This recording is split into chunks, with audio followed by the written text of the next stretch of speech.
U saradnji sa meštanima staroplaninskih sela Dojkinci i Temska i gradom Pirotom, energetska zadruga Elektropionir pokrenula je donacijsku kampanju Solarna stara kako bi se prikupila novčana sredstva za izgradnju solarnih elektrana, čiji će ukupan prihod ići direktno lokalnoj zajednici.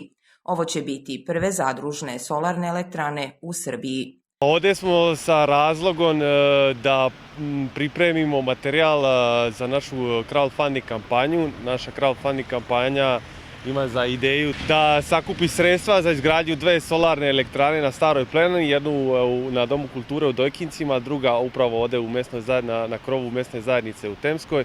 I evo tu smo da se nađemo sa našim partnerima, meštanima, da dogovaramo, pripremamo, da produbljujemo našu saradnju i to su razlozi zašto smo tu. Zelena i čista energija je sastavni deo održivog razvoja, a kada se upari sa održivim turizmom, za šta Stara planina ima potencijal, to je pun pogodak, kaže Saša Petrović, predstavnik Elektropionira. Pa ja mislim da solarne elektrane su upravo pravo rješenje za Staru planinu u kontekstu onoga što pričam kao održivi razvoj.